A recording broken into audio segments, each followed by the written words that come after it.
So, without further ado, I'm going to, today we have Dr. Ng Chong here to share with us on understanding the Four Noble Truths through meditation.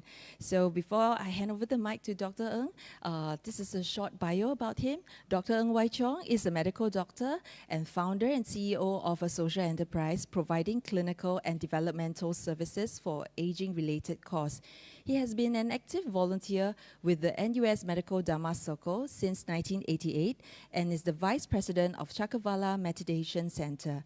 He studies the Dharma and meditation under Sayali Dipankara, a disciple of the Venerable Pak Ao Sayadaw.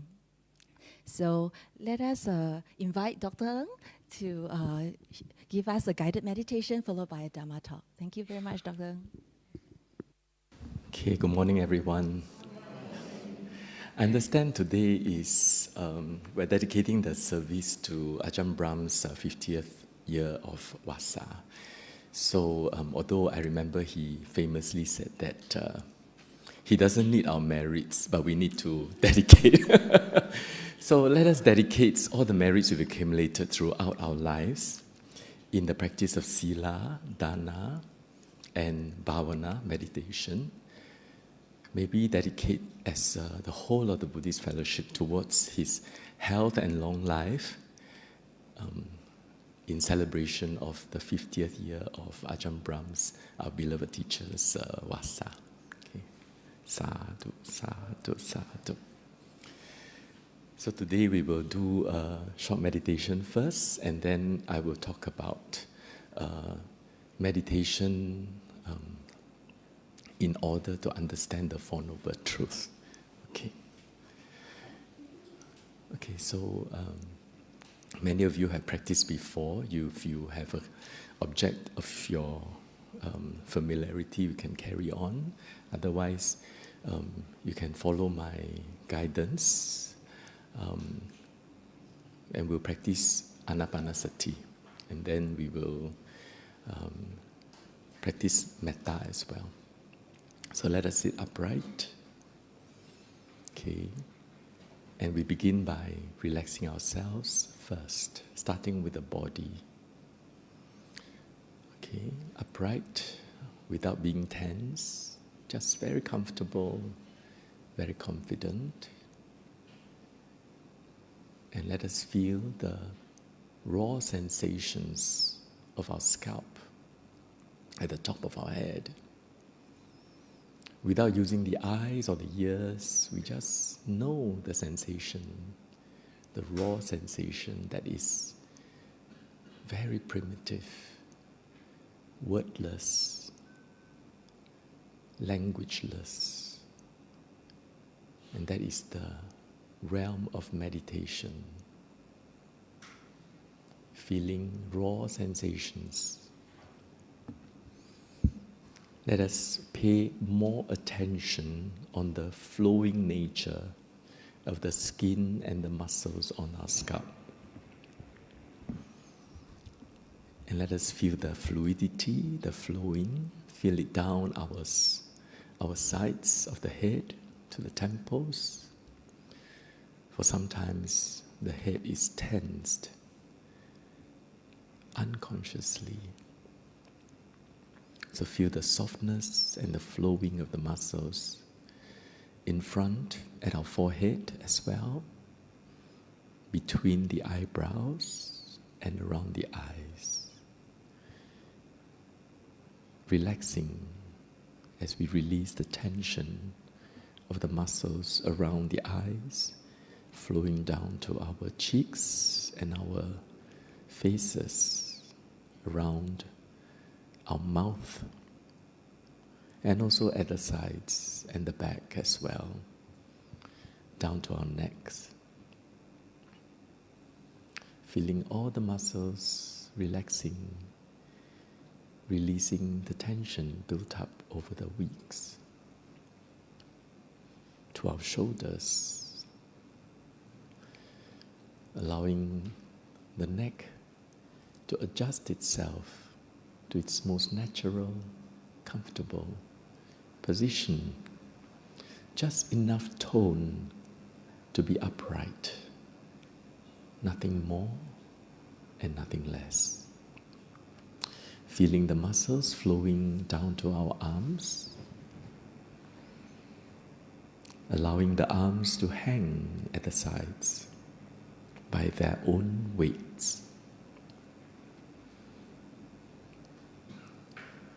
Feel the muscles flowing down to the elbows, to the forearms and the wrists, the hands, all the way to the fingertips, relaxing,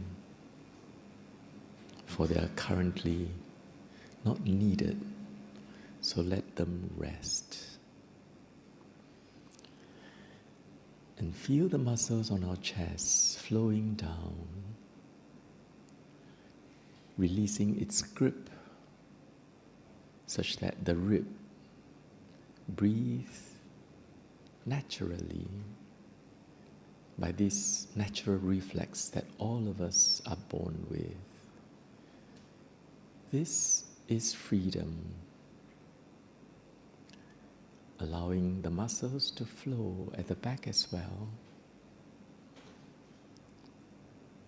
releasing all its grasp and control all the way to the abdomen.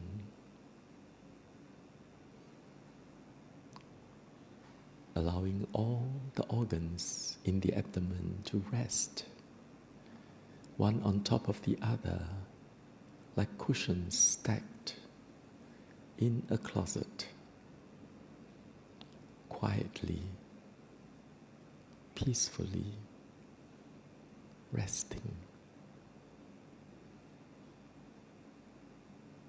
And the muscles around our pelvis, the buttocks, the thighs, release all the tension. Allow the whole body to anchor and plaster down. And the muscles on the thighs flowing to the knees and the calves, all the way to the feet. Allowing the muscles to melt and flow as if they are dripping off the bones to the floor, exposing the skeleton. For we are all but skeletons, clothed in muscles and skin, and then colorful clothes and different kinds of hairstyles. Just skeletons, carrying organs for breathing, for blood circulation to distribute the oxygen, and organs for digesting food, so that there is energy to move around, to commit karma, good and not so good. Such is this skeleton. Similarly for the mind, at the base of our hearts, let us feel the mind soft like water at the base of our hearts. Like water, when all the winds and breezes have stopped, it becomes still and clear when all the sediments have settled to the base.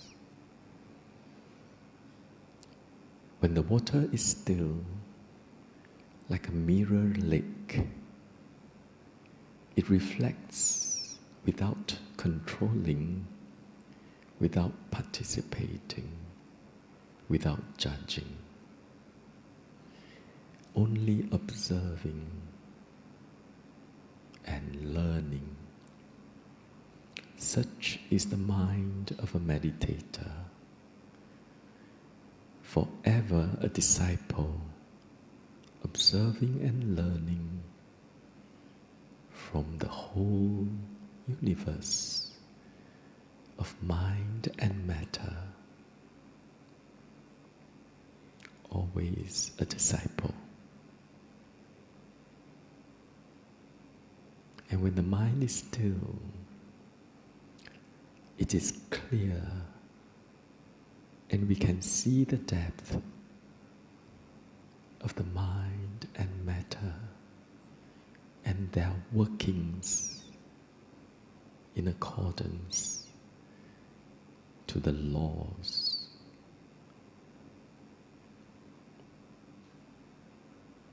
With the body and mind soft and relaxed, let us bring the mind to our breath. The breath is simply the in-breath and out-breath in front of the nostrils, above the upper lip. The meditator is like a guard of a castle door, observing everyone that goes in and out without following anyone into the castle or out into open space. The mind guards the breath, the in-breath and the out-breath, observing without controlling, without participating, without judging. In-breath, we know it's an in-breath. Out-breath, we know it's an out-breath. Sometimes the breath is longer in duration. Sometimes it is shorter. Let us know that and be sure of it, moment to moment, allowing the mind to stay with the breath like a shadow following a person in front of the nostrils, above the upper lip. Throughout its course, from the beginning of each in-breath to the middle and the end, and the beginning of each out-breath, middle and the end. Letting go of everything else, fully commit to the breath. When the mind is tense, we let go. When the mind is too relaxed, we ask ourselves, where's the breath? Where's the mind? And reassert the effort to know the breath continuously. When the mind is very calm, the breath becomes subtle. But because of wisdom, we know the breath is there, and we stay with the breath, such that the mind and the breath is not separate. When the sense of brightness, stay with the breath, ignore everything else. Stay with the breath continuously, balancing the mind, not too laxed, not too tight, always learning respectfully. For the in and out breath is our conduit to the triple gem. Let us stay with the breath quietly.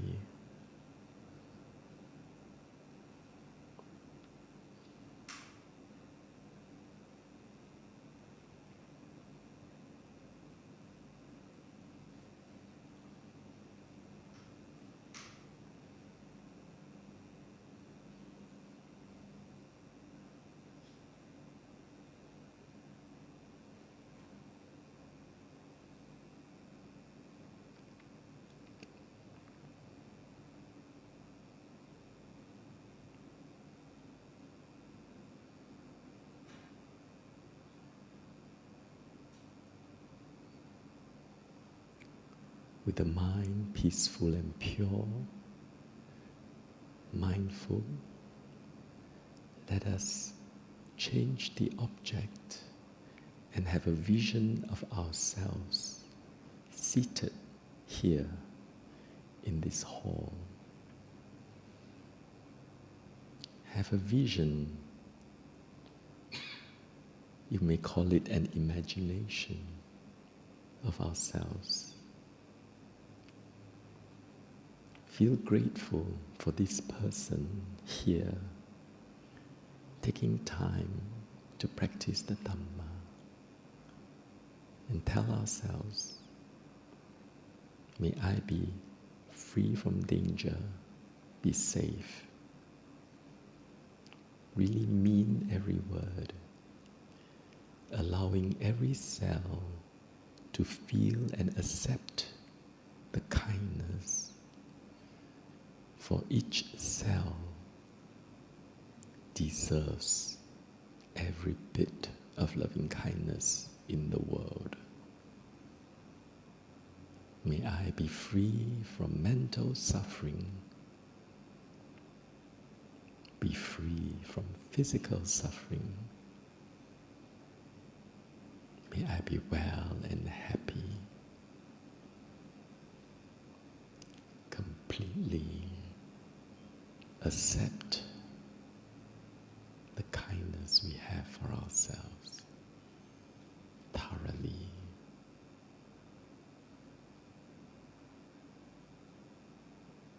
And let the mind broaden its scope to embrace all our friends in the Buddhist fellowship. May all my friends here be free from danger, be safe, be free from mental suffering, be free from physical suffering, and be well and happy.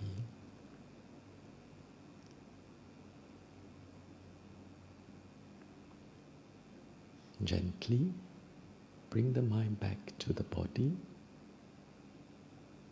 and at our own time we may open our eyes.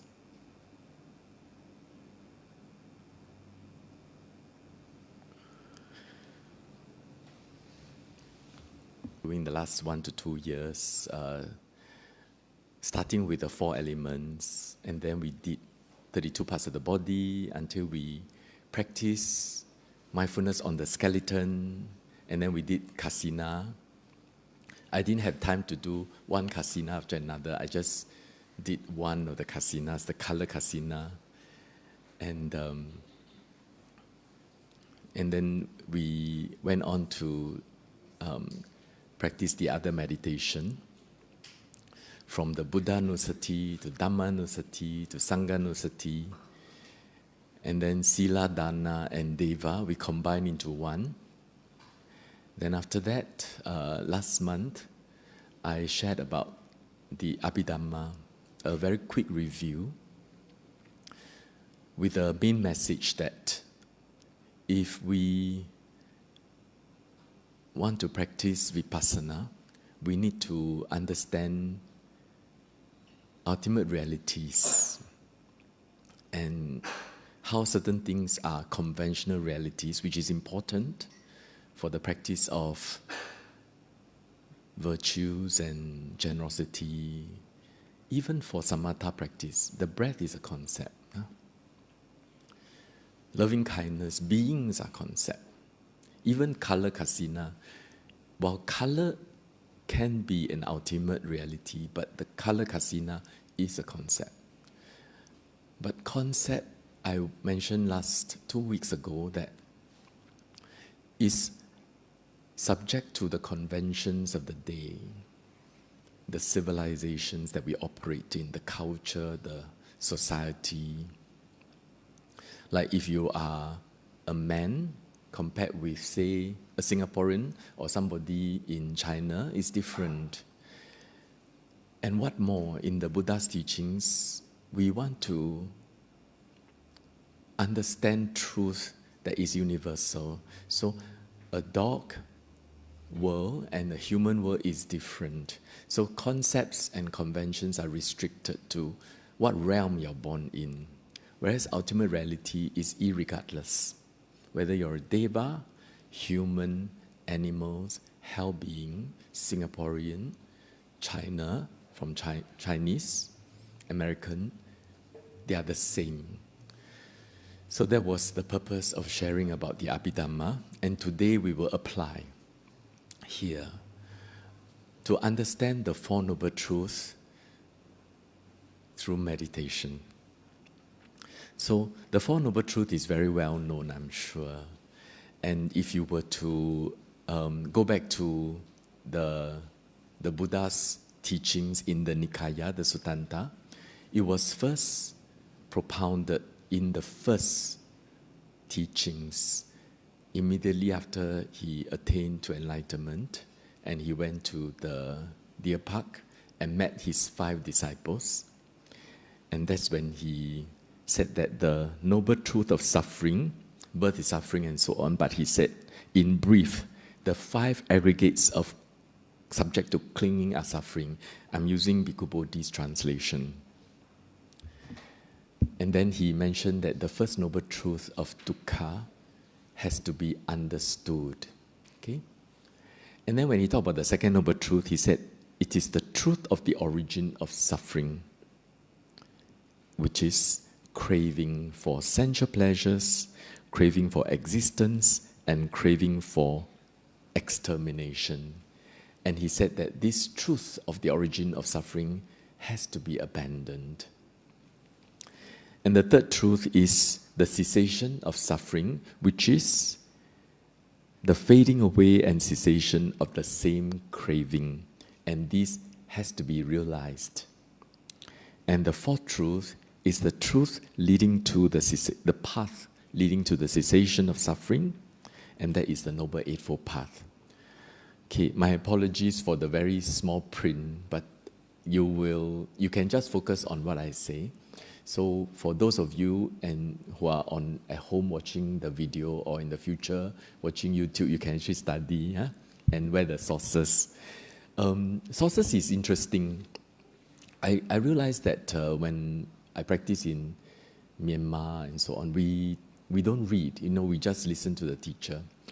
But the tradition that many of us are here are very academic. We go to schools, we study, and whenever we say something, we like to reference, which is a good thing too, but don't overdo. So today I'm referencing some of the suttas, but I'll be sharing how we were taught in retreats. So the first noble truth need to be understood. The question is, how does one understand the 5 aggregates? It's you can study all until the cows come home. The 5 aggregates, what is it? And then you can reference here and there, and you can interpret using philosophy, etymology, epistemology, linguistics, and so on. But do you really understand the 5 aggregates? So how do we understand the 5 aggregates? And how does one abandon craving? We know craving is a cause of suffering. Can you abandon? Yeah, I just let go. I mean, if it's so easy to say, all of us are enlightened already, right? So even though we know greed, attachment, craving is the origin of suffering, to abandon, how does one do that? Really, practically, ultimately, especially in the face of aging, sickness, and death. And sickness is not just sickness with one disease or the other disease. Sickness experienced as a disability to do things that you find meaningful, that makes your life meaningful. So that is difficult. Realization of the cessation. How do one realize the end of craving? Nibbana. Frequently when we ask a teacher, what is Nibbana? Even the Buddha described it in negative terms. You have to realize. And then how does one develop the Noble Eightfold Path? Okay, I have I think about 40 over slides. I have to hurry a little bit so that we can leave some time for discussion. So if you look at the suttas again, I'm using the academic frame of mind, referencing here and there. It's from the Anguttara Nikaya, Mahanama Sutta. The Buddha told his cousin, what do you do as a layperson? You have faith, virtue, generosity, and you practice, you develop your wisdom. And in wisdom, he further classified it. You can develop wisdom through listening to the good Dhamma. You retain in the mind the teachings heard and carefully examine their teaching. Meaning, that means you listen, you contemplate, and you put it into practice according to the Dhamma. So this has a parallel in the Surangama Sutra, which is in the Mahayana text. Those of you who understand Chinese, you know there's frequently the teachers who talk about 闻思修 闻所成慧, 思所成慧, 修所成慧. You can develop wisdom by listening, by contemplating, and by practice. And in the Nikaya tradition, this is also repeated by Venerable Sariputta in Digha Nikaya called the Sangiti Sutta. There are 3 wisdom. So listening, contemplating, and then putting into practice. The threefold training, forget about reading here, but we also hear a lot about the threefold training, Sila, Samadhi, Panya. The source is in the Anguttara Nikaya. And in the Majjhima Nikaya, it was described, if I remember correctly, was Venerable Dhammadina, who said that the Eightfold Path can be included in the threefold training. The right action, right speech, and right livelihood is included in the training of Sila. Right effort, right mindfulness, and right concentration is included in the training of higher mind, of mind. Right view and right thought is in the training of the third training of wisdom. So the 3 training and the Eightfold Path are connected. And in one of the very interesting sutta in Majjhima Nikaya, Venerable Sariputta heard the Buddha talk about a very well-trained monk. Venerable Sariputta, if you read his biography, he's very humble. He's very kind. He's always the last to go for the alms round because he would check all the kutis that all the monks have left. Nobody is sick. And then he'll make sure everything is clear. In the morning, he'll be the one sweeping the floor. And then when any monks is sick, he'll be the one, he'll be the nurse, to take care of them. So Venerable Sariputta heard about the Buddha talking about another disciple who is full of wisdom. Then he has this mudita feeling, very happy. And he went to meet him. And in between the conversation, the Arahant disciple explained the 7 stages of purification as one after the other in a systematic way. First, you purify virtue. Based on pure virtue, you purify the mind. Based on purification of mind, you purify your view.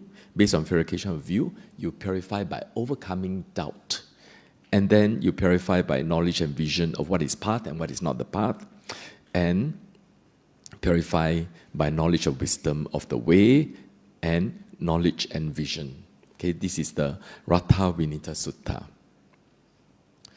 which is the basis of the subsequent work by Venerable Buddha Ghosha, Visuddhimagga. So I summarize all these into this graph. So if, as a layperson, we want to practice, so if you heed the Buddha's advice in the Mahanama Sutta, we develop our faith, our virtue, our generosity, as well as our wisdom. How to develop wisdom? We listen to the Dhamma, we contemplate on the Dhamma, and we put the Dhamma into practice. How do you put into practice? You keep the precepts so that you practice the 3 factors of the Noble Eightfold Path of morality.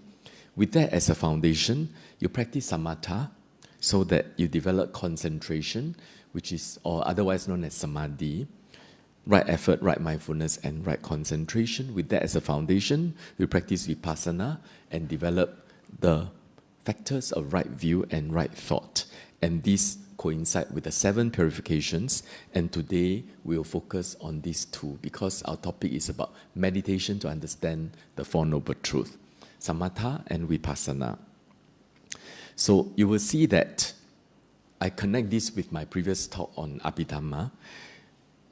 the faith, virtues, generosity, and the large part of the wisdom, when we listen and we contemplate, we are dealing with conventional reality. We conceptualize, we argue, we think about it. So these are all conceptuals.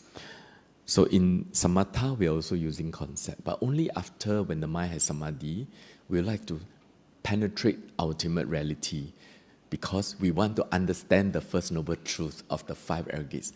How do you understand five aggregates? It cannot be by linguistics, by epistemology, by philosophy. No, you have to really penetrate and understand into the realm of the wordless and conceptualizationless. Okay.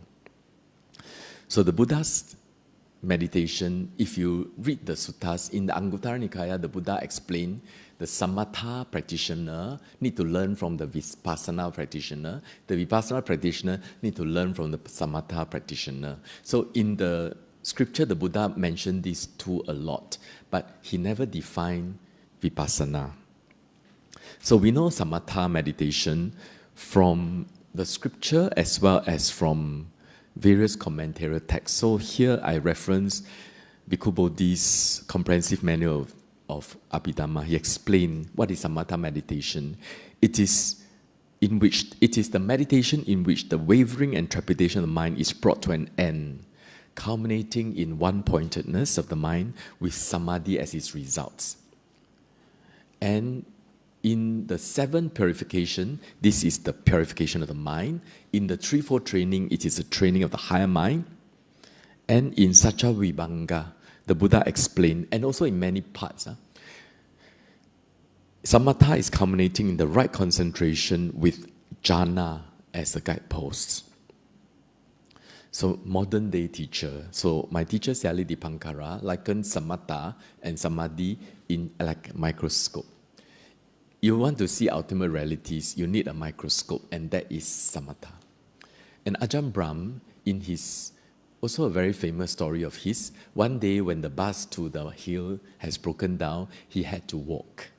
So he has been going through this route so often, but once he started to walk, he realized the details of the plants, the trees, and the leaves, the veins on the leaves. So if you need to understand in details, you need to have the practice of samatha. So in the last few months, we have talked about the various samatha objects. So this is compiled by commentators such as Buddhaghosa, although it is found throughout the Nikaya. But Nikaya, you need to understand everything. Otherwise, you have to read everything. If you were to be somebody who read all the Suttanta texts from Digha Nikaya all the way to Khuddaka Nikaya, and you were to create a categories, okay, there will be this 40 meditation object. So the 10 kasinas, earth, water, fire, air, kasina. Blue kasina sometimes is translated as brown kasina, okay, and yellow, red, and white. Earth is using the earth, not the earth element of 34 elements, but you go to the field, you look for a bald patch, you remove all the large gravels and the dead leaves. That's just earth. And then just use your mind to take a photograph. I'm not using a handphone. And then you just practice on the earth and let it spread in 3 dimensions. Water is you go to a body of water, or you can take a basin, maybe a black or gray basin. You can also use red, but you just take the water and not the red color, and let the water spread in 3D. Or in the forest that we meditate in, there's well. So the teacher will ask us to look at the well, to look at the water. Fire is fire, any fire. A bonfire, fire that is very grand, that gives you joy. Happiness is a proximate cause for concentration. So whatever that gives you joy, take that as an object. Air is actually wind. Like this morning, there was a lot of wind. You perceive the wind, colorless, right? But just take it as a concept and spread throughout the 3-dimensional universe. Yellow, red, white, space. Okay, space. Light. Piercing light through the leaf. Okay, use that and do kasina. And then 10 kinds of powerfulness is, you don't get to practice so much. But I had the good fortune of being a medical student, forensic pathology with Professor Chao Cheng, and then there was once we had a dead body of a old man who hanged himself, and we saw that body, and I used that as an object when I was practicing the corpse. But in the ancient time, especially the Buddha's time, they leave dead bodies out in the woods, especially for the people who are poor. Maybe they don't cremate it. Then you can see different stages of decomposition. The 10 collections, we just covered it. Buddha, Dhamma, Sangha, morality, generosity, devas. Peace is the peace of Nibbana. Death, we also did mindfulness on death. The body is actually the 32 parts, and then breath. We just done breath just now. And then the four immeasurables, which is metta, karuna, mudita, and equanimity. We also did that one after another. And the loathsomeness of food we didn't do because I've never practiced and also never been taught.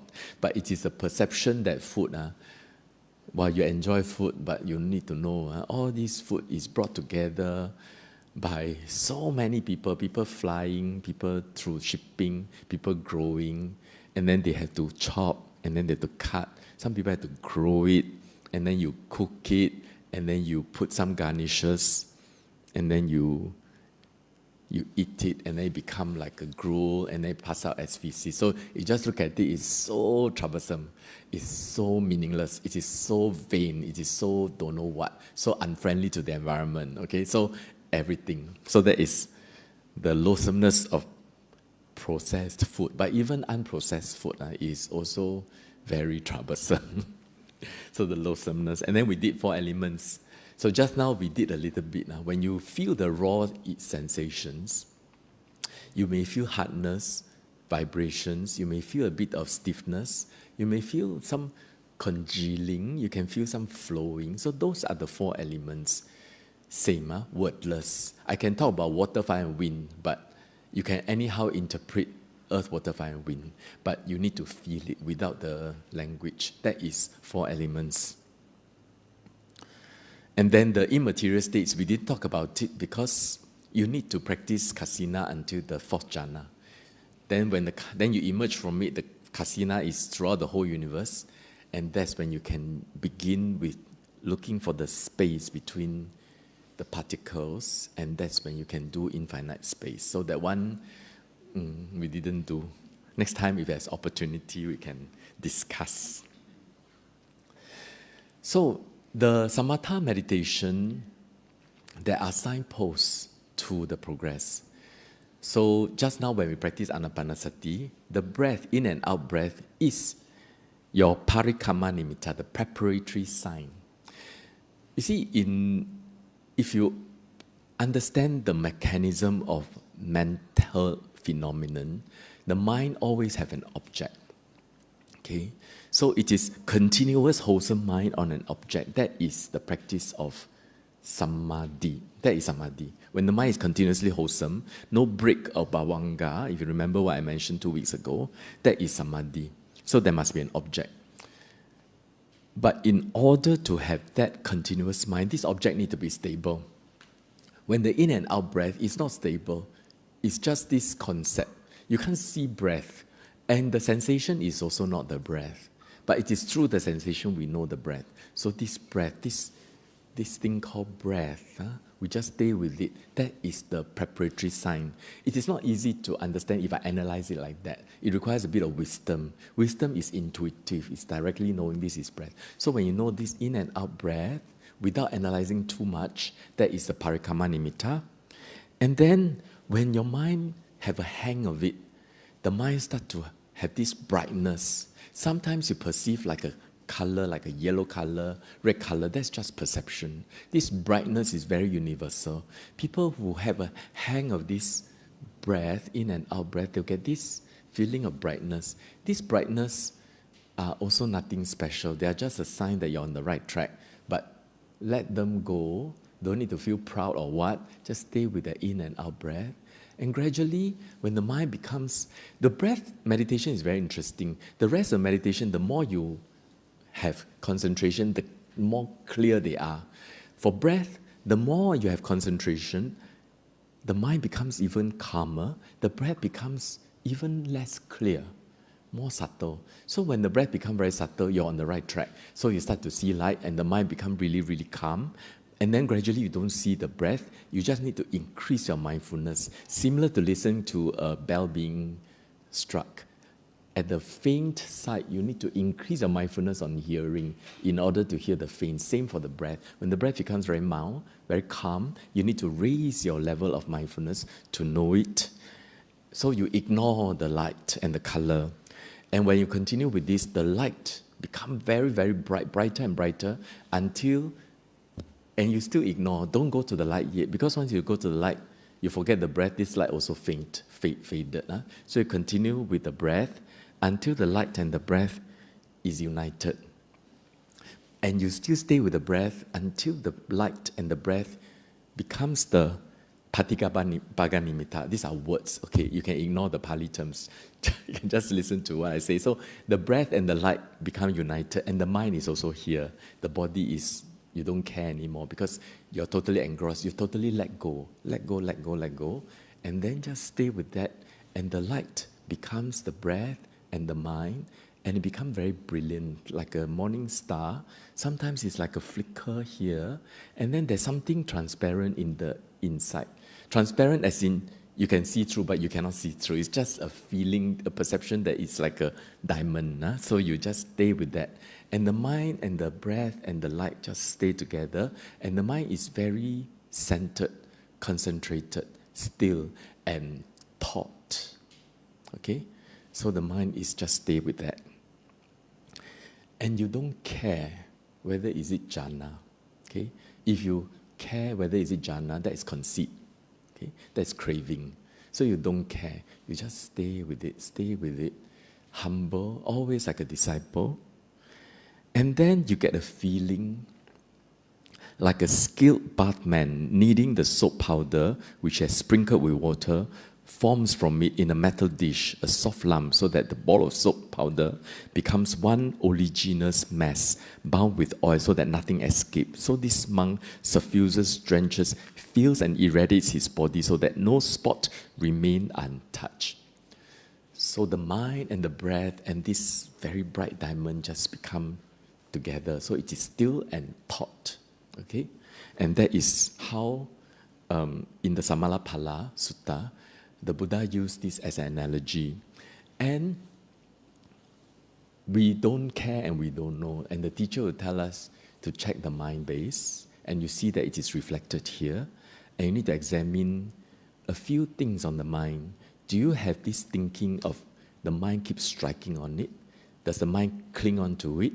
Do you have this elevation feeling and liking feeling and this very peaceful feeling? Do you have this stillness? These are the 5 jhana factors.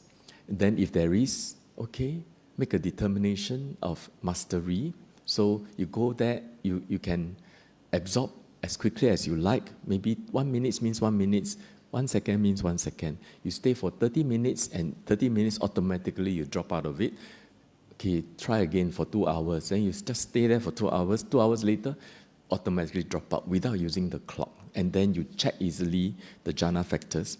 And then that's when you can go on to the next stage, which the teacher will tell you. Reflect that this this striking and this clinging with the thinking mind is distracting. The next level without that is even more sublime. Then you just go there again, you just meditate onto the same breath and the same nimitta, and then you let go of this thinking and this clinging, this sustained thinking mind, and the mind rise into second jhana. Description is this: it's like a lake fed by a spring with no inflow from east, west, north or south, where the rain god sends moderate showers from time to time. So there's water welling from below, mingling with the cool water. Fill and irradiate the cool water so that no part of the water is untouched by it. So this is like a lake. And there are 3 jhana factors: this elation, this bliss, and this stillness. And then same process, you reflect that this joy, this elation is distracting, you like to attain to a state without this elation. And then you sink into this feeling like a lotus deep in the water. No part of it is not perfused by the water. And it is only very, very peaceful feeling with stillness. And that is the third jhana. And then you reflect that this peaceful feeling is also a disturbance. And then you enter into this and let go of the peaceful feeling, and the mind seems to be completely stuck, frozen in an iceberg. Or in this description, it's like a person sit wrapped from the head to the foot with the right garment, so that no part of it is untouched. So this is the analogy of the fourth jhana. So with that, the mind is very bright. And the brightness is not the one that is very brilliant or sharp. It is very clear, almost transparent. Itself is very good. Okay, it is a blissful here, abiding here and now. Some people would just like to practice this for a long, long time. But we need to know the main purpose is the second point here. We practice this kind of deep samadhi so that we can see things correctly. Bhikkhus develop concentration. A bhikkhu who is concentrated understands correctly. Understand what? Understands the five aggregates and their causes. So, of course, some people would like to develop psychic power. Some people like to reborn in the Brahma realms.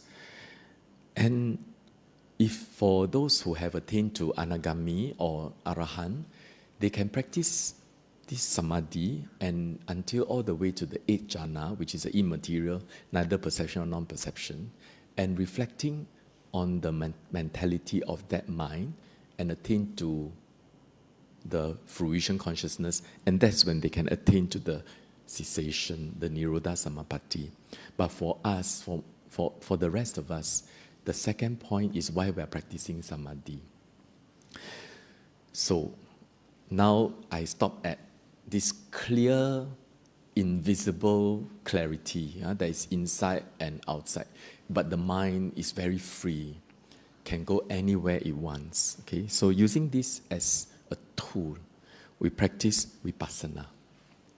Vipassana, you can't find the definition in the Suttanta, but it is mentioned many times. Okay, so the only definition is found in Atta Salini, which is the commentary text to the one of the books, Dhammasangani, if I am correct, Dhammasangani, of Abhidhamma. It is defined as seeing ultimate reality is the conditioned one. Ultimate reality, there are conditioned one and the unconditioned. The unconditioned is Nibbana. So we cannot use Nibbana for Vipassana. We use the other condition, ultimate reality. That's when the knowledge of Abhidhamma is important. The Rupa, the Nama. Nama, you have the feeling, perceptions, volitional formations, and your Vijnana, the consciousness. So we have to see them in many ways. See them as impermanent, suffering, non-self. So there are 11 ways described in a few suttas in the Suttanta text, but the most famous one is the Anatta-lakkhana Sutta. So when we want to practice vipassana, we need to get the ingredients of vipassana. So based on the definition, you need to understand five aggregates. Otherwise, how do you practice impermanent, suffering, non-self of rupa, of vedana? And you also need to understand their causes, and also in 11 ways. So how do we understand them? It is based on samadhi. So based on the deep samadhi that we have, and this very clear clarity, this transparent clarity, that we observe the material phenomenon and the mental phenomenon. So if you remember, I mentioned 2 weeks ago, if the mind is very, very sharp, and you practice the four elements continuously, it becomes like a transparent block. And you can actually start to see the space And when you can see the space, everything breaks up into tiny particles. And the tiny particles arise and pass away, almost like what the physicists describe as, actually I don't know, I don't study physics, and that is just concepts as well. They're just like energy packets. And if you study the energies, there's hardness, roughness, heaviness, the wordless energies of earth, water, fire, and wind, as well as color. And then there are different kinds of particles. Some are transparent, some are opaque. And then different organs have got different constitutions of their particles. And then you also study the mind, which I mentioned the last time. Okay, I have some slides, just a reminder. You see that with a deep concentration, you see the world in terms of ultimate realities, consciousness, mental factors, materiality. The nibbana you don't see yet. Then the material phenomenon, there are all these, and the mental phenomenon is like that. While material phenomenon is particles compact, mental phenomenon is like a stream that looks continuous, but they are not continuous like this. And then each one has got different tastes, like tom yum soup. I mentioned 2 weeks ago that I want to go into mental factors, but when Sister Eileen said that, oh, you're supposed to talk about this, okay, then, but those are useful for us practicing samatha. But when you study the mind, each moment has a different taste, like a different soup. Some are very rich, some are very light. Then as you study that, you will come to understand that these are all the whole world is just but this. Everything else is concept, is conventions. The world is only, okay, this, you understand the whole world correctly. Okay, so this is, the first one is the Rohitasa. He's a deva with psychic powers. He has been traversing, before he passed away as a deva, he was a seer. Seer is like a samana, maybe modern day you call them shamans, yogis, he had very deep psychic powers. He could just travel very fast and very far, flying through the sky. Then he came to the Buddha, asked about how to make an end of the world. He had been traveling around the world in the last lives for 100 years and died without finding the end of the world. Now he's a deva and went to Jetavana. The Buddha says, you cannot get to the end of the world by just traveling. Then he said, oh, thank you, Bhante, there is no end of the world. Then the Buddha says, I didn't say there's no end of the world. You cannot get to the end by traveling. The world is but this body. Okay? Then with that talk, Dhamma talk, Rohitasa became enlightened. Later we'll explain, if you have time, why some people listening to Dhamma talk, they can become enlightened, whereas the rest of us need to meditate. Okay, so Rohitasa, by listening to the Buddha, he became fully enlightened by just talking about the world. But for others, you need to understand the world in terms of body and mind. Yet others, we understand the world in terms of materiality, feeling, perception, volitional formation, and consciousness. That's the 5 aggregates. Still other, who is a bit slower, we need to understand 5 aggregates in terms of the 12 ayatanas, the 12 bases. They are the eye, ear, nose, tongue, body, heart base. These are material, and their counterpart object. Color, sound, smell, taste, touch of the body, and the heart-based objects are everything else, the mind object, which can be mentality or materiality. Mentality would be all the rest of the feeling, perception, volition, formations, and consciousness. So this is the world. Everything is here. But to many of us who are even slower, then the Buddha taught the 18 dhatus. The 18 dhatus are the eye, ear, nose, tongue, and body and heart base, and their counterpart, color, sound, smell, taste, touch, and all the non-material conditioned phenomenons, which is your feeling, perception, all the volitional formations, as well as the various kinds of consciousness. Eye consciousness that arise based on the eye base, ear consciousness, nose consciousness, tongue consciousness, body consciousness, and mind, the mind door. Okay, so these are all the consciousness that we can actually examine that constitute the whole world.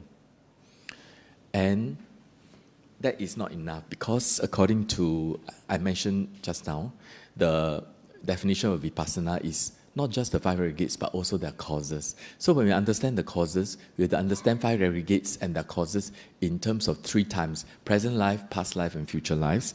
And that is the 12 links of dependent origination. So the six sense basis is the materiality, and the you see, is ignorance, condition, consciousness, condition, mentality, and materiality. The materiality here and the six sense basis is under materiality. Feeling is feeling. And your ignorance, volitional formations, and everything else is your volitional formations. And consciousness is consciousness. The 4 foundations of mindfulness is also the same scheme. Okay? The foundation of body, feeling, mind, and Dhamma, they are all in this scheme of the 5 aggregates. And they are also in the Abhidhamma teaching related to materiality, cetasika, the mental factors, and the consciousness.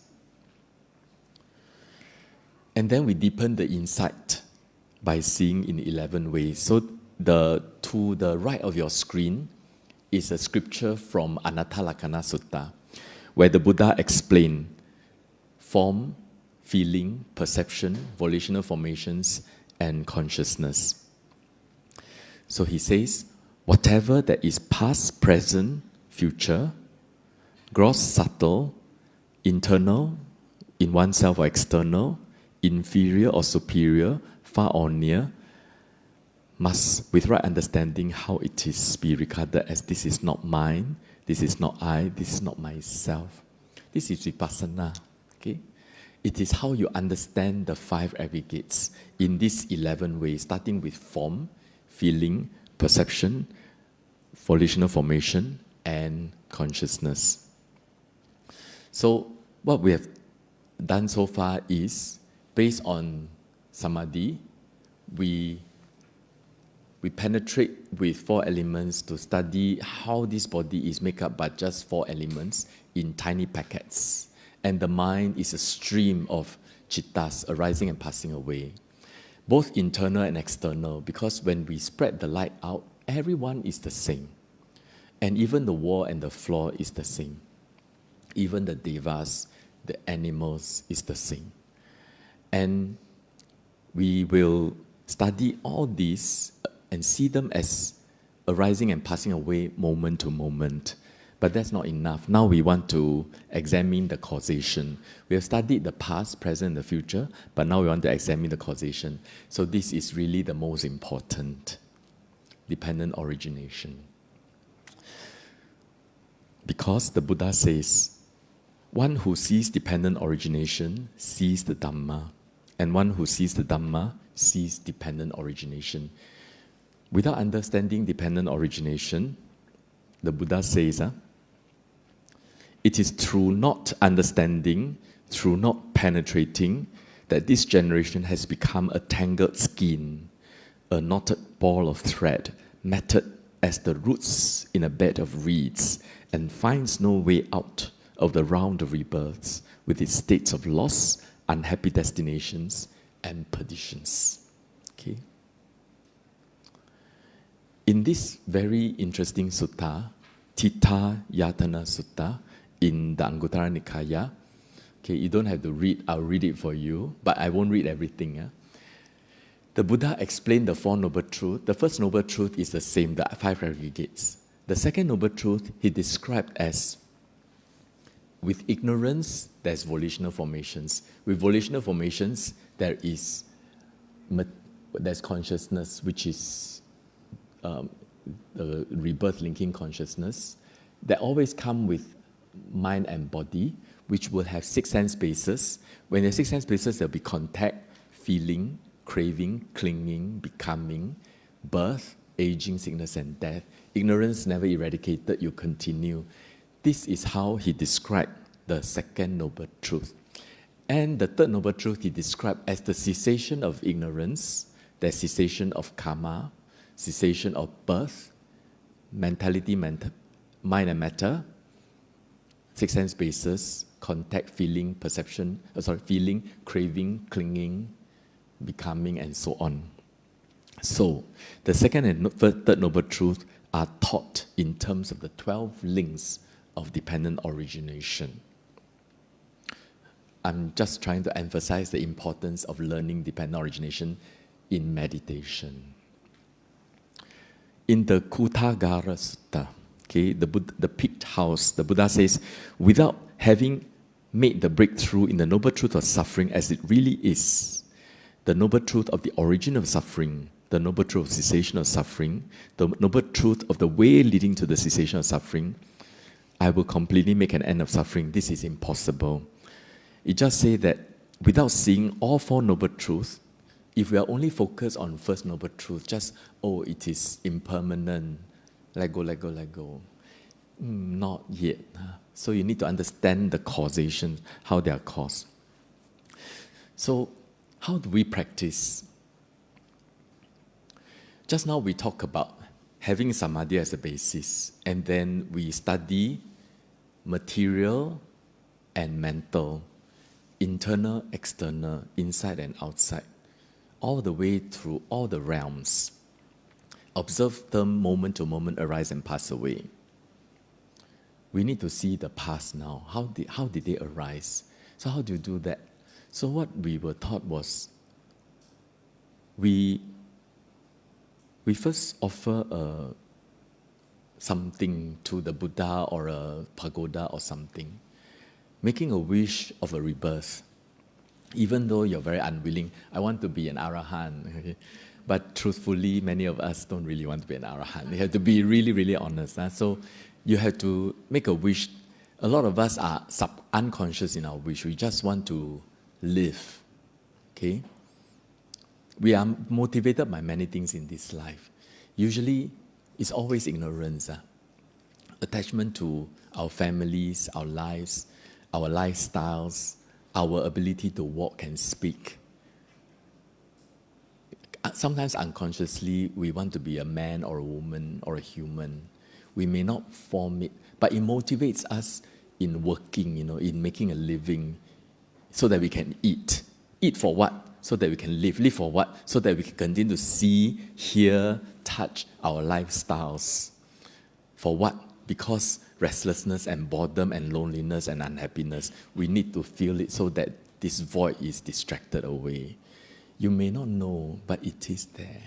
Okay? We are motivated by these things, so we do all kinds of things. A person who is foolish will lie, will steal, will rob to achieve this. Those who are wise, like those of us in the Buddhist fellowship,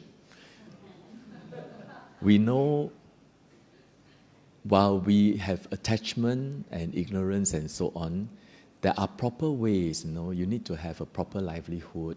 You don't steal, you don't lie. When you help others, others will help you. When you give, you will receive. When you practice meditation, your mind can be calm down. Mindfulness-based stress reduction, your stress can calm down. And then you can have more happy feeling. So actually, it's attachment to happy feeling. I mean, it's subconscious. All of us are like that. So when we practice, although we say we want to be arahant, but no, get real, okay? So many of us, you make an offering and so sometimes you wonder, maybe I should be reborn. Human, very troublesome, have to take PSLE, O-level, and then take exam. Gosh, so troublesome, right? Although you like it, but you really reflect on it, Deva better. So you read about Tusita Deva or Tawatingsa Deva, and then Tusita, there are a lot of teachers. Tawatingsa also a lot of teachers. yeah, I want to be an arahant, but not this life. Okay, so maybe next life. So you make a wish to be reborn in that heavenly realm. And then you analyze that mind as if it's an external person. So you see in meditation, go into deep concentration, project the light into that being, which is yourself. Then you analyze the material phenomenon, the mental phenomenon. You check the heart. It's very wholesome. Wow, sadhu, sadhu, sadhu, very wholesome. Want to offer the light to the Buddha. So you check, oh, there's a lot of wholesome mind. But you must also check what brought this person to give that offering, because there's an intention of being reborn in the heavenly realm. There's attachment to the heavenly realm. There's ignorance that a deva is actually a concept, but think deva is real. And a concept, a conventional truth, we mistake it for an ultimate truth. So that was an ignorance, that was a wrong view, that was an attachment, that was clinging to it. There was an aspiration and there was a clinging. And because of that, there's this wholesome karma of offering flower. You analyze like that, just to check the 12 links. And then you recall, one day ago, how were you like? So when the concentration is very pure, the mind is very fast. You recall one day ago, the image of yourself one day ago, wearing that shirt and practicing that meditation was there. Don't need to think, okay? And then you analyze the mind. Then 1 month ago, 2 months ago, 1 year ago, 10 years ago, 20 years ago, all the way to your childhood, to your babyhood, to your mind and body in the mother's womb. So meditate the same way. While meditating like that, you meditate not with no vanity, without not idea of a self. You just meditate only the 5 aggregates, arising and passing away. So all the way to the mind, the first stop moment, how this conception happened, analyze the mind sincerely, humbly, balanced way, arise and pass away. And at one of the moment when the thought process fall, in the space between thought processes called the bhavanga, there will be an image that is very familiar but yet strange. And then that's when you practice a few times, it becomes clearer and clearer. And that is related to the moments of death before this birth. So I explained to you last week that the bhavanga mind, which is a rebirth, which is the same as the mind, the first moment of mind in the mother's womb, is the same taste of tom yum, of the mind of the person dying, which is active.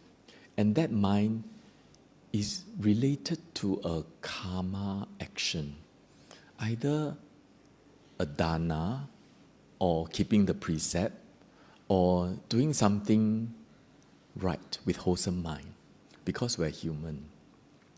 And that's when you can start to explore more and more and more, and then you analyze the good karma of the mind.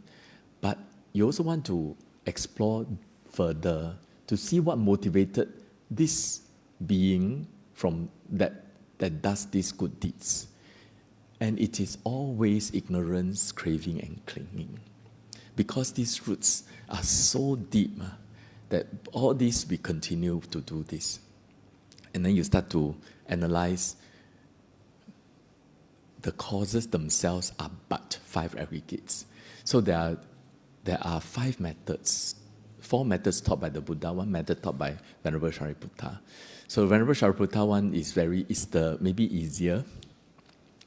5 causes, 5 results. The 5 causes are, 12 links, you can simplify it into ignorance, craving, clinging, karma, and the karmic force. Okay? These are the 5 causes from the past. Give rise to present result, which is your rebirth linking consciousness, your mentality and materiality, and then they develop into 6 sense spaces, and the contact and the feeling. Okay? These 5 causes from past life, present 5 results. And this life, of course, we do many things, all motivated by ignorance, craving, clinging, good karma or bad karma, and the karmic force, result in the 5 results of the future life. And also we look at the past life of the past life. So we check for a few past lives just to see this give rise to this give rise to that. Especially when you examine the last stop moments, you realize that the mind is helpless. Always having a lot of it's as if like the life flash, your life flash before your eyes, and then you see a lot of karma, good and bad, helplessly, and they're always motivated by those attachments that we have. And so you understand this is the law of karma working, because it is at the last of moment that determine at the next existence. Karma, they're good and bad. But if you're born as a human, you have the human set. It's like going to a restaurant, set menu, this set, that set, that set, you're a human set. So generally, human existence, the karma is good, okay? You think your karma is very bad, but you compare it with animals, compare it with ghosts, and we're all very good. And then, of course, human have its different quality of human lives. That's also related to karma. The Buddha taught, if you're somebody who is easily jealous, then this life you're not very influential. If you're somebody who is very generous, this life you're very wealthy. Okay, so all these will happen. But beyond that, you also start to see many other things, okay, like you have been say maybe some of you are so lovey-dovey as a couple last life. This life, you are also lovey-dovey, okay? Or last time, you and your wife behave like siblings. This life, both of you are brothers, okay? Or last life, you're a deva and then, whatever. Then this life, you're living as a human realm, but your mind is always thinking about something else, as if you're out of the world. Or last life, you are a dog. This life, you have a certain, maybe, behavior that is that's similar to an animal. Okay, so, and sometimes ghosts, maybe a few lives of ghosts. Then this life, when it is dark and quiet, you feel needy and maybe a bit depressed. Okay, so different. So you start to see all these conditions, this life, that condition, and all this is, there's so much of richness in the understanding of dependent origination. But the most important is to penetrate these 12 links and understand them as ultimate realities so that we can penetrate first, second, third, and fourth noble truth. And in order to really do that, most of us need to make the experience really rich. So for each of these ultimate reality, we want to understand their characteristic, their function, and manifestation, and proximate cause, so that every time it rises and passes away, you feel like a whole life rise and pass away. It's very, very painful and very rich. I will rush a little bit now. It is 12. So by doing this, in terms of internal, all beings also, external, superior like devas, inferior like ghosts, like animals, gross like material phenomenon, subtle like mental phenomenon, gross like the bodies of animals and lower realms, subtle like the bodies of gods and Brahmas, past, present, and future. So you just see all these aggregates. Each particles, the moment they arise, they pass away. Each mind moments, they rise and pass away very fast. When the mind is very deep concentration, you can slow it down, and you can magnify the small particles. So that is how we see the aggregates past, present, future, and also their causal relationship between the past life and the present life, and even in this life, how they are interrelated. That's when we see the material phenomenon like a foam. There's nothing. It looks like a solid piece of styrofoam floating down Ganges River, but when you reach your leg, you just touch it. Oh, it's just a foam. The feeling is like bubble, arise and pass away. Pop, pop. So all of us chase after happiness, avoid unhappiness because of contact, this feeling, and then we have so much craving and attachment, and then it drives whatever we do, whether you are a big-time businessman or politician or a doctor or a husband or a wife or whatever, chasing after this bubble. And all of us living in the world cannot avoid perception. Everything is just perception, perception, perception. Like a mirage, it's just how you see only. It's not its ultimate reality, because perception arises and pass away. And then all the rest of the mental factors, they have got layers and layers. Ultimately, they're nothing. And the consciousness arises and pass away like a magician's trick. And as we continue like this, our insight will deepen. So first, we see that the mind and matter is different. Matter is particles, energies arise and pass away. Mind is whatever that take the matter as an object, that lean towards the matter, and is founded upon material phenomenon. You can separate the two, and then you start to see the cause and condition. You understand their causal link. It's like an insight. And then you see them in terms of aggregates, matter, feeling, perception, and so on, or the 12 ayatanas or the 18 dhatus. I'm sorry, I got a lot of material. I'm a bit rushing. May not be very clear. But I hope it helps some of you in the audience.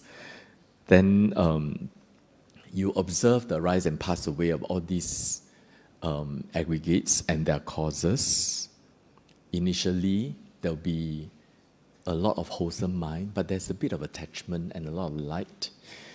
What's important is that for all of these phenomenon, we focus on their impermanent, and the fact that they're always oppressed by this impermanent, we actually can feel the suffering involved, even in happiness, in wisdom, in wholesome minds. They are incessantly oppressed by impermanent, and there's no escape. And that is suffering. And then you start to see, actually what we call as a self is just a convention. There's nothing. The past didn't come into the present, didn't come into the future. It's just causal, but it's no continuity. Okay? The continuity is only a causal story, a causal relationship. But the material phenomenon from the past and the present phenomenon from present, there's no link. It's just a storyline. And then we get past that pride and that attachment, and we continue to see rise and fall, and then we focus on the disappearance, the dissolution, and then we have this insight of terror, danger, disenchantment. Like you don't feel aversion, but you just feel, enough. Okay? And then you feel the wish to be free. And then you reflect on all this, and you become equanimous, and continuously all phenomenon arise and pass away like that. Mental, physical, past, present. Moment to moment, impermanent, and always oppressed.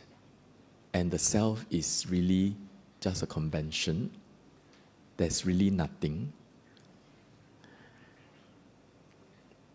And gradually, actually almost suddenly, you will see Nibbana. And that's when you understand when we say, Swakato Bhagavata Dhammo Sanditiko Akaliko Ehipasiko Opanaiko. You can see that it's so obvious, okay, when you practice like that. And it is instant, okay? There's no time. If you just practice like that, you will see instantly. And the path leads to the fruit as if it is a one-way escalator. And the escalator is very fast down, okay? It's just like that. And there's no secret. No one is hiding anything. You just have to practice like that. And that's when you understand the true meaning of the quality of the Dhamma, and then the fruition knowledge. So these are the various insights according to the purification.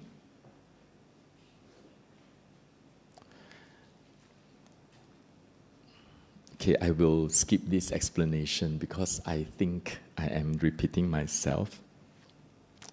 So these are all found in the suttas and also in the description of the Abhidhamma. So I'm sharing with you what I read and learned from the books, and also what I was taught by my teachers in terms of the meditation practice. And ultimately, we will understand the Four Noble Truths not in terms of the theory anymore. It is to really see that all the present moment is really like an illusion. Huh? The material phenomenon, the mental phenomenon arise and pass away based on what hits it. Hits the eye, hits the ear. And then they arise and pass away, and then we go and create stories and conceptions around it. And then we are always oppressed by this impermanent. And there's actually no one here and no one there. But yet, you cannot fake that you have no ignorance. The ignorance is there, like a shadow, unless you really, really penetrate. So the ignorance and the attachment are there, and then we are helplessly going through this. It is so, so lucky that we have this good fortune in this beginningless samsara to come across the teachings of the Buddha. Otherwise, we'll be chasing after the wrong thing, thinking that by doing certain rituals we'll be enlightened, or even by just letting go, nothing, don't even wear any clothes, or keep the hand up like that for years, we'll become enlightened. No, you will not.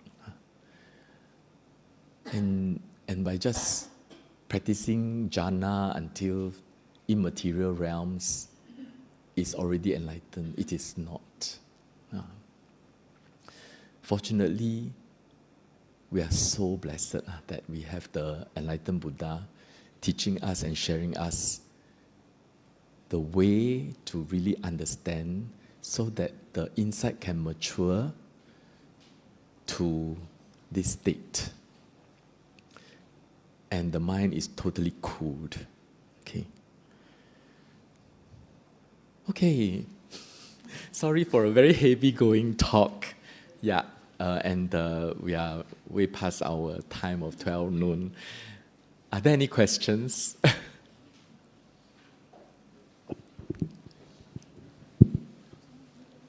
Anyone got question? Please raise your hand. Thank you.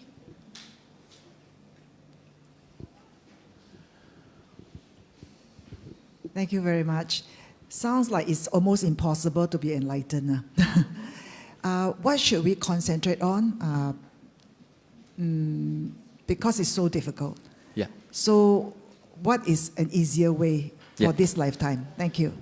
So, there are a lot of people during the Buddha's time, when they hear just a few words from the Buddha, immediately they can have the faith. And then some of them, like Venerable Sariputta, heard from Venerable Asaji, all the causes the Buddha has taught, and also taught how to make an end to it. With that, he can become enlightened as a Sotapanna. How did people like that can happen? According to the teachings by the Buddha, all of us have beginningless past, just like Venerable Sariputta, They have molded their character for a long time, perfecting the various aspects of the mind, like morality, like generosity, like truthfulness, like loving kindness, equanimity, life after life. So when they come across the Buddha, immediately they can realize enlightenment. So even though I explain like this, it looks very difficult. But I have know of friends, they never go for retreat, just have some instruction at home and practice until the fourth jhana. Then when there's a moment, there was a chance that she could attend a retreat. Very soon, she can see material phenomenon and mental phenomenon very fast. And then with that, understanding dependent origination was very easy for her as well. And she's not the only one. So many of us here might have practiced a lot in the past. We may not be as sharp as Venerable Sariputta or Venerable Moggallana, but maybe for us, if we invest time in practicing, we can attain Nibbana. Also, some of us here, I don't know for sure, but maybe some of us here, when we practice Anapanasati, it's very easy to get into concentration. My own observation among friends is that when you attain to first jhana, the rest is very easy. First jhana, you go to second jhana, third, fourth, all very easy. Once you have the deep samadhi, material phenomenon is easy to see. People can see, pop, pop, pop, so many, And then the mental phenomenon, a bit difficult, but once you can see material phenomenon, mental phenomenon also very easy to see. So first jhana is maybe I would say along the whole path, this is probably the most difficult. And among attainment to the jhana, the 5 hindrances, the most difficult is restlessness.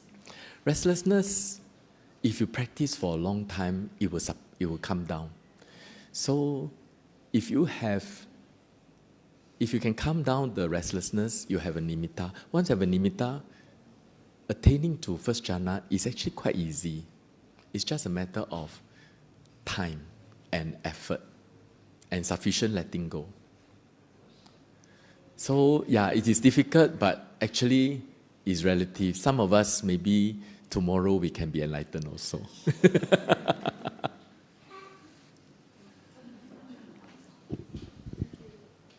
Any others with questions? Please raise your hand.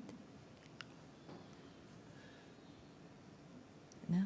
I have one from online. This sister asks, may I kindly ask, during meditation, what if the body starts shaking? What can it suggest? Thank you very much. Yeah, so when the body is shaking, what you can do is you can just let go, calm down. Too much energy, let go, calm down. And just be very relaxed. Like, it's okay and it's fine. And it is good, like that. Just stay with the breath. But sometimes it's still shaking. One trick is you focus on heaviness. For example, you can feel the heaviness of your hand. Then you feel the heaviness of the whole body. And the body will start to calm down. Then regain that mindfulness. If you're practicing on the breath, just stay with the breath again. And just be very, very chill. No go-getter. Sometimes when we are very strained, we get a lot of agitation. Huh? Yeah. Thank you so much. Hello. Thank you. Thank you very much for your talk. It's just a thought that just came into my head, and I thought I asked the question so that I get it cleared. You were talking about causal links. So the cause and the cause here actually is just a stream, and there's really no link. And yet there's this thing. There's no beginning.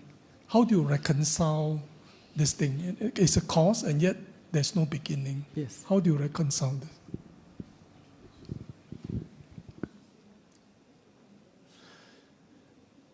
Maybe can I say that those who think that because there's a cause, there must be a first cause, can I say that that was already an assumption? So a lot of people cannot grapple with the idea that if they're all causes, right, there must be something that started. But if there's something that started, wouldn't there be something else that started it? So, but that is not easy to understand. It's like the whole universe. If I say that it's boundless, how can anything be boundless? In my experience, nothing is boundless. Even Singapore has a territory. But the universe, does it need to have a territory? That could be our assumption.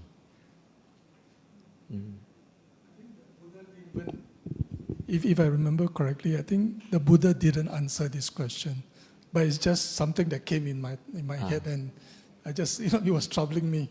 So I thought, since you are here, I asked that question. Yes. But I believe the Buddha didn't even want to explain that question. The Buddha talked about beginningless samsara. And dependent origination is to break our idea that there must be a creator. Because you assume there's a creator, so you believe there's a creator. But if you understand how phenomenon is like that, it is just dependently arising like that. There's no creation. There is a mechanism, the workings of a creation. Okay? And that's how we understand. But there's no creator. Yeah.